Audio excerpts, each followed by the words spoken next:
My name is Sarah. I'm 25 years old and work for a local company. I just got married this year and live with my husband Bobby, who's the same age as me. We were colleagues at the same company, an office romance that blossomed into marriage. Bobby has always shared a lot about his family, and he is very family-oriented. When I heard this, I felt he was a very kind person. Perhaps because he values the home so much, Bobby is very proficient in all household chores. Since we will continue to work in the future, I'm grateful for Bobby's high level of domestic skills. One day, when we went to meet Bobby's family in preparation for our marriage, only my mother-in-law was there. It turned out Bobby's father had passed away a few years ago. Bobby had been living alone after his father's death, but moves back home to live with his mother. She isn't old enough to receive Social Security benefits yet. Having been a stay-at-home mom all her life, she's surviving on the savings left by Bobby's father, but that's going to run out at some point. Concerned about his mother's living conditions, Bobby moves back home and was providing her with financial support. That's why she seemed anxious about Bobby leaving home after our marriage. Although Bobby and his mom wanted me to live with them, I wasn't really enthusiastic about the idea. That's because all the acquaintances I knew who had lived with their in-laws didn't have successful marriages. Living in someone else's home, even if it's Bobby's family's home, might be stressful. I wanted to avoid that, so I was against living together at this point. When I gently declined the offer to live together, my mother-in-law seemed a bit down. Seeing that, I suggested renting an apartment near her home. That won't be so lonely. Seeing her look relieved, I felt a great sigh of relief. Bobby seemed satisfied too, thinking it'd be okay if he could continue to provide for his mother while living nearby. As for the money for his mother, it seemed to come from Bobby's salary, so I didn't intervene. Perhaps relieved, my mother-in-law seemed genuinely happy about our marriage. I can't believe my son is marrying such a beautiful woman. It's like a dream. That's very kind of you. You don't have to be modest, Sarah. You're a wonderful person. Her words were so direct, I couldn't help but blush. Thinking of her smiling face, I believed happy days were ahead. After we started living in the nearby apartment, my mother-in-law began to visit us often. She would arrive in time for when we returned from work, bringing takeout food with her. She'd come over for dinner 3 or 4 times a week, so we spent half the week eating dinner with her. Cooking after work can be quite tiring, so it was very appreciated to have meals already prepared. However, knowing she was struggling financially, I was a little worried about her frequently buying takeout for us. She said it was okay because she was also eating, but I still felt somewhat guilty. This situation with my mother-in-law lasted for about 6 months, but gradually I began to feel a sense of discomfort. Good evening, Sarah. Aren't you coming home a bit late? Do you think so? I'm working, so it's normal, I think. My mother-in-law gradually started to make prickly comments. Work is a good excuse, but you're a wife, right? Don't you ever think that you need to work a little harder on the household chores? She seemed annoyed that I was coming home at the same time or later than my husband. I manage because I'm the one who brings home the dinner, but you don't seem to cook much. Are you making proper meals for my son? I usually do. Depending on when we get home, there are days when my husband cooks too. That's how we share the chores. You have my son making the meals? What the hell? She reacted dramatically, and I was surprised by her vehemence. My husband has no complaints about sharing the housework. It's not practical for me to be the only one doing it. My wry smile and response seemed to rub her the wrong way, and she turned sour. Don't laugh it off. As a wife, you have to be more proactive in doing the household chores. Although my mother-in-law continued to deliver deli food to our house, I wondered if she was doing her own housework, but I didn't voice my suspicions.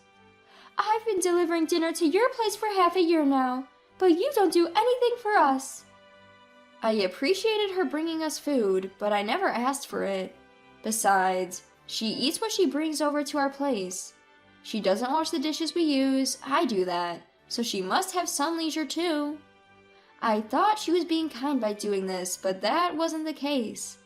She was trying to find a reason to have me do the housework at her place. But I didn't actually ask for it. Don't repay kindness with ingratitude. Instead of saying unnecessary things, help out with our housework a little. I have a job, so that's quite difficult. You're so arrogant, even though my son earns more. Don't get carried away just because you're working. My mother-in-law probably doesn't know about my husband's income. Of course, I haven't even told my husband about my income, so she wouldn't know about it either. She was assuming from old thoughts that the man must be earning more. I was astounded by her outdated way of thinking and didn't even feel like arguing. At that moment, my husband came home. I'm home. Mom, you're here. Oh, Bobby, I brought dinner again today, but I'm going home now. You're leaving today? I always feel bad for having you bring us deli food. Thanks. Oh, and here's the money for this month. It's okay. Thanks for the money. Well then, see you later, Sarah. Yeah, see you. With that, my mother-in-law left, wearing an insufferably sarcastic smile. To make matters worse, she never speaks ill of me in front of my husband, Bobby. It would be easier to explain the situation if she did the same in front of him, but she doesn't. She always played the good mother in Bobby's presence. Despite thinking that Bobby might not understand my mother-in-law's true nature, I reported what she has been saying to me. Can we talk? What's up? Your mom has been quite harsh on me lately. Today again, she told me to come over and do the housework. Oh, really? I have my job and I'm tired every day, so when I said I couldn't, she got angry. Bobby didn't quite seem to get what I was saying. Well, my mom just cares a lot about you, Sarah. Maybe she was just being a bit strict. With a carefree look, he continued. She just wants you to be a good wife for me, Sarah. You should be grateful. Even after explaining what was being said to me, Bobby didn't understand. Far from it, he started to argue that his mother was right. He affirmed his mother's actions and didn't take my concerns seriously. Feeling that further discussion was futile, I decided not to bring up my mother-in-law anymore. Hey, Sarah! Is this apartment owned by your parents? My mother-in-law, who had come over to our house as if it were the norm, suddenly said this. With Bobby out shopping, she started whispering, which made me uneasy. In reality, we were living in an apartment owned by my parents, but I had never mentioned that to my mother-in-law. Yes, but how did you know that? I heard it from my son. You own other apartments too? I sighed deeply, hoping my mother-in-law wouldn't notice. I didn't want her to know, but it seems like Bobby had told her without thinking. It seems so, but the apartments belong to my parents, so I have nothing to do with them. That can't be. By the way, your parents must have a decent passive income, right? Judging from the way my mother-in-law was talking, I had a bad feeling. I'm not really sure about that. I have nothing to do with the apartment business. My mother-in-law seemed irritated that I wasn't engaging with her properly. Even after Bobby came home, she continued to wear a disgruntled expression. Mom, what's wrong? Sarah's parents, they own several apartments, right? I didn't know they had so much wealth. Sarah, were you hiding this from my mom? Bobby, too, started to blame me with this expression. Hide what? It's not even my money. It's my parents' money we're talking about. Right. Sarah, you said you couldn't help with house chores, right? You don't have to help, but could you increase the amount you send home instead? What? I mean, you're not even paying rent, and your parents have money. A little bit more won't hurt. I was shocked by my mother-in-law's selfish words. I pay my rent diligently, and I don't get any particular assistance from my parents. Yet here she is, trying to leech off my parents' money. My husband, hearing his mother's words, nodded in agreement. That's true. It's not right to hog all the money, including that of our parents. Sarah, let's ask your parents to send us money. My son, I knew you'd understand. So, how much do we need? Well, just a little bit is fine. How about $2,500? $2,500? My husband and mother-in-law didn't stop their outrageous conversation. At this rate, they might contact my parents and force them into sending money. To prevent this, I vehemently refused. I've told you time and again, I cannot send my parents money. As I raised my voice, my mother-in-law clicked her tongue. You have such a bad attitude for a daughter-in-law. With that, she left the house. After she had left, silence lingered between my husband and me. After a while, he broke it. Sarah, don't you think that was a bit harsh towards my mother? Instead of defending me, my husband sided with his mother. Why are you saying this too? It's impossible to think of paying such a large amount every month, right? Depending on my parents' money, the one in the wrong is your mother. Even as I said this, all my husband did was sigh. Try to consider my mom's feelings a little. Anyway, I'm going to bed. With that, he promptly went to bed.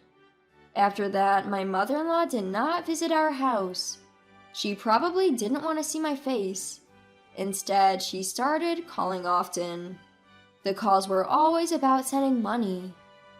You talked to your parents about sending money, right? I haven't. Why haven't you? You're such a useless daughter-in-law. If you don't want to send money anymore, I'll get you divorced. Such calls continued daily, and I was feeling down. I reached my limit and decided to talk to my husband. Bobby, I'm getting daily calls from your mother. She keeps insisting on sending money, and she even mentioned divorce. I assumed that he wouldn't choose to divorce me over something like this.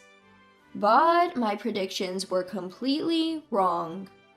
For heaven's sake, just give her some money. You're being too harsh on Mom. I can't love someone who can't appreciate my mom. Excuse me? Bobby's response was the polar opposite of what I thought. His words made me come to my senses. I can't love someone who would defend his mother's greedy opinions over his wife. I completely lost all feelings for my husband, who sided with his mother till the end and arranged for a meeting with my mother-in-law. Oh, Sarah dear, calling me over to your house. Is there some good news you want to share?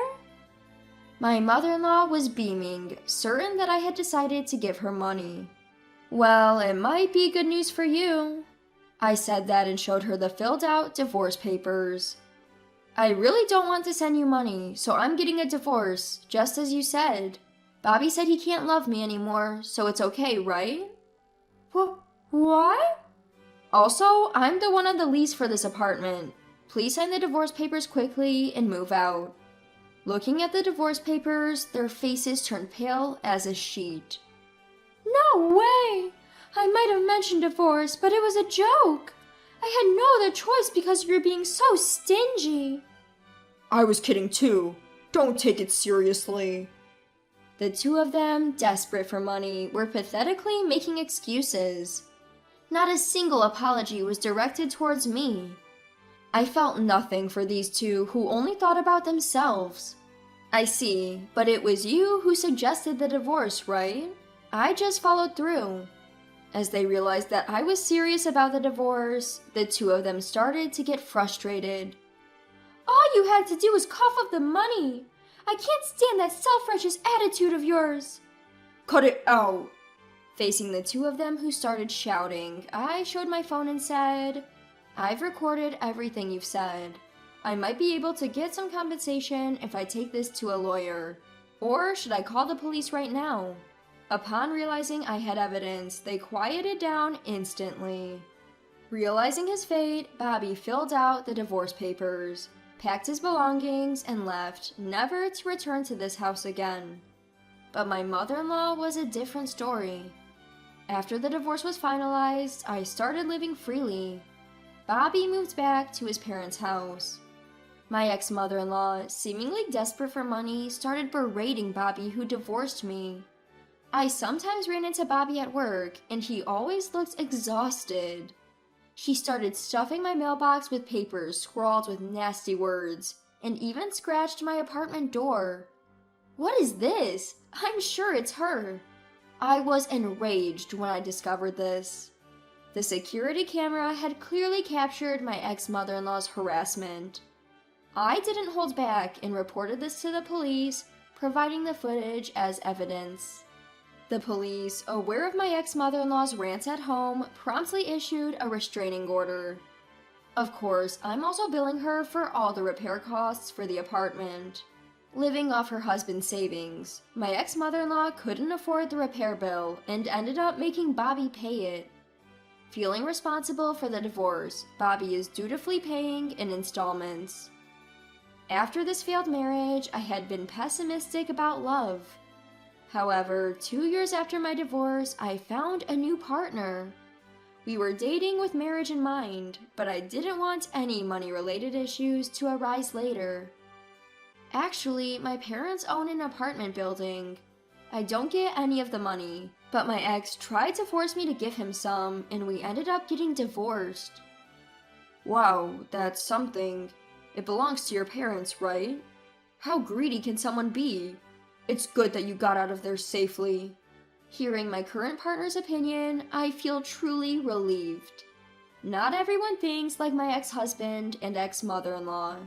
I want to forget those past mistakes and look forward to starting a new chapter in my life.